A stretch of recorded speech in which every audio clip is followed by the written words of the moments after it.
नमस्कार विद्यार्थी मित्रांनो, मी पीव्ही सर राजमुद्रा ॲग्री अकॅडमी मध्ये मी तुमचं सर्वांचं स्वागत करतो. मित्रांनो, ग्रामसेवक होणार असाल, 12वीला 60% असेल किंवा कृषी सहाय्यक होणार असाल तर हा व्हिडिओ शेवटपर्यंत पहा. जर तुम्हाला ग्रामसेवकची परीक्षा द्यायची नसेल आणि कृषी सहाय्यकची परीक्षा द्यायची नसेल तर हा व्हिडिओ तुमच्या कामाचं नाही. लक्षात आलं?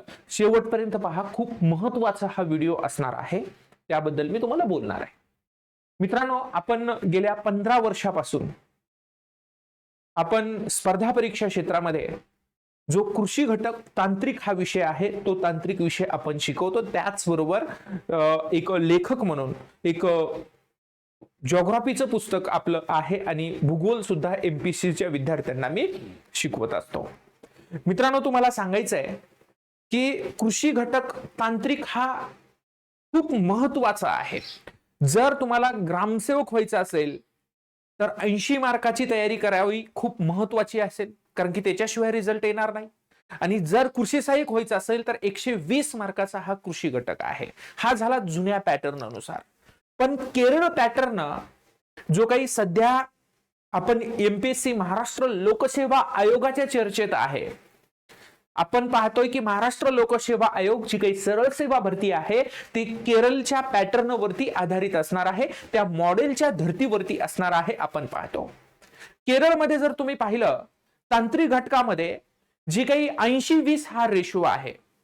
जर 100 मार्काचा पेपर असेल, उदाहरण सांगतोय, तर 80 हा त्या तांत्रिक वरती असतो आणि 20 मार्काचा एक्स्ट्रा घटकावरती असतो.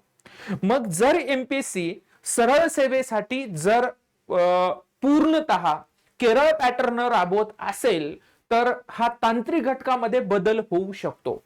जरी बदल नाही झाला, मी काय बोलतोय लक्षात ठेवा, जरीही बदल नाही झाला, जुन्या पॅटर्न नुसारही जरी घेतलं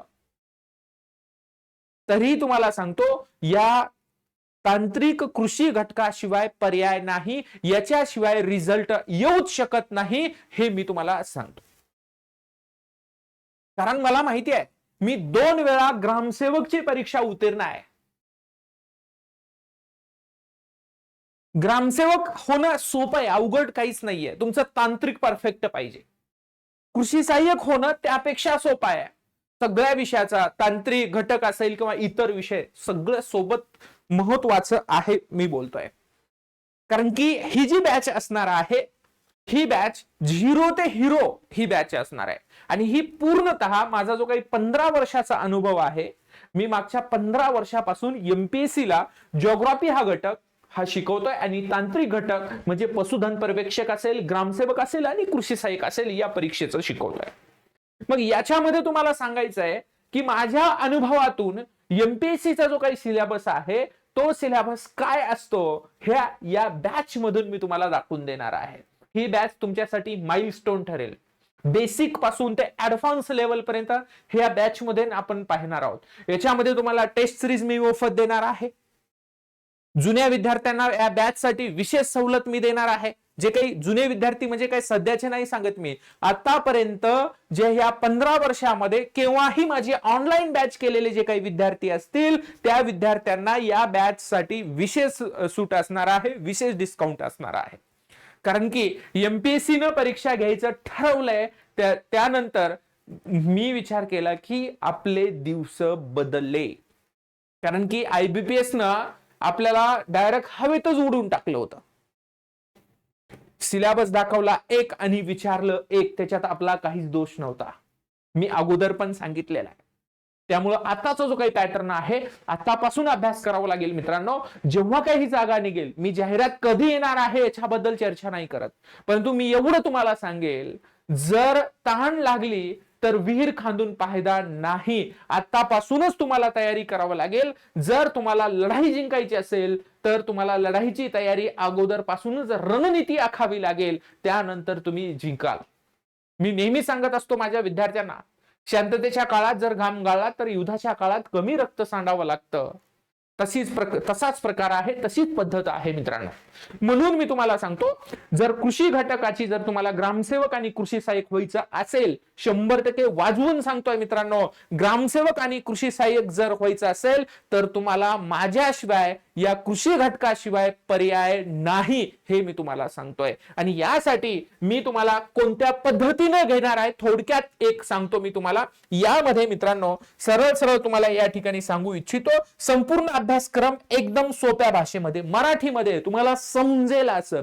याच्यामध्ये जे काही इंग्रजी मॉडेल या इंग्रजीचे पुस्तक असतील, उदाहरण 11वी-12वीचे असतील किंवा तुमच्या डिप्लोमा पासून म्हणजे बेसिक पासून ऍडव्हान्स लेवल पर्यंत याच्यामध्ये पाहणार आहे. महत्वाचे मुद्दे ट्रिक्स सह तुम्हाला सांगण्यात येणार आहे. मागील प्रश्नपत्रिकाचं जे काही सविस्तर विश्लेषण मी करणार आहे आणि त्या विश्लेषण करून अनालिसिस करून, म्हणजे अनालिसिस हे मागच्या प्रश्नपत्रिका म्हणजे कोणत्या तुम्ही म्हणताल की ह्या IBPS TCS नाही, MPSCच्या मागच्या प्रश्नपत्रिका, जेणेकरून तुम्हाला सांगायचंय जे काही महाराष्ट्र लोकसेवा आयोगामार्फत कृषी अधिकाऱ्याची जी काही पदं वगैरे भरायली जायची, तुम्हाला पेपरचा पॅटर्न कसा असायचा किंवा राज्यसेवा मुख्यला कृषी घटक कसा असायचा, याच्या धर्तीवरती हे सगळं मॉडेल आपलं चालेल. त्यांनी जर केरळच्या मॉडेलवर चालत असतील तर आपण आयोगाच्या मॉडेलवरती आधारित आपण सिलेबस घेऊ. तुमच्या माहितीसाठी सांगतो, सोप्या परीक्षेच्या दृष्टीने 100% त्याच पद्धतीनं जायचंय आणि अभ्यास, नियोजन, सराव आणि यश हे आम्हाला पूर्ण करायचं आहे. त्यामुळे ही बॅच मी लॉन्च केलेली आहे मित्रांनो, फक्त ग्रामसेवक आणि कृषी सहाय्यक साठी. एका दगडात दोन पक्षी महाराजांचा एग्री झालेला आहे त्यांनी. आणि जे 12वी पास विद्यार्थी आहेत, ज्यांना 60% आहेत 12वीला, त्यांनी फुल टू ग्रामसेवकचा अभ्यास करा. मी तुम्हाला सांगतो, तुमच्या यशापर्यंत मी तुम्हाला तुमच्या टार्गेट पर्यंत पोहोचवतो मित्रांनो. बघा, यामध्ये तुम्हाला जर ही बॅच घ्यायची असेल, हा व्हिडिओ तुम्ही पाहताय, अगोदर सबस्क्राईब करून घ्या, लाईक करा आणि तुमच्या मित्रांना पण हा व्हिडिओ पाठवा. जे काही 12वी पास झालेले आता मुलं आहेत, आता कालच परवाच निकाल लागला, या 12वी पास मध्ये 60% बेस्ट ऑफ 5 आहे, कुणाला बी 60% पडतात, ही पद्धत आहे मित्रांनो. त्यामुळं 60% असणारा विद्यार्थी ग्रामसेवक होऊ शकतो. त्याला सांगा प्ले स्टोअर मध्ये जा, PV अकॅडमी नावाचं ऍप डाउनलोड कर, OTP टाक आणि तू रजिस्ट्रेशन करून घे. बाकीच्या सगळ्या नोट्स असेल, अपडेट असतील, सगळ्या ऍप मध्ये तुला भेटून जाईल. दुसरी गोष्ट, जर अडचण कुठलीही असेल, काही प्रॉब्लेम असेल, तर डायरेक्ट रित्या 91 25 25 49 25 या नंबरवरती कॉल करू शकता. ऑफिसचे नंबर आहेत, युट्यूब हा आहे आणि टेलिग्राम हा आहे मित्रांनो. बॅच करा, 100% यश मिळेल मित्रांनो, मी तुम्हाला गॅरंटी देतो. कारण की इथं नाही तर कुठंच नाही, मी तुम्हाला सांगतो, इथं नाही कुठंच नाही. कारण की मागच्या 15 वर्षाचा अनुभव आहे. त्यामुळे ह्या अनुभवातून खूप काही गोष्टी शिकायला भेटतात. तुम्हाला माहिती आहे, आयोगाने जे काही 2018 पासून जे काही ग्रुप बी, ग्रुप सी, संयुक्त गट ब आणि गट क साठी आपलं जिओग्राफीचं पुस्तक कसं चालतंय तुम्हाला माहिती असेल. तुम्ही कुठं पाहिलं असेल, कोणाला विचारा, किती प्रश्न त्यामधले आयोग विचारताय. आउट ऑफ पैकीच्या पैकी प्रश्न येत आहे मित्रांनो. म्हणून सांगतोय, संधी आहे, संधीचं सोनं करा.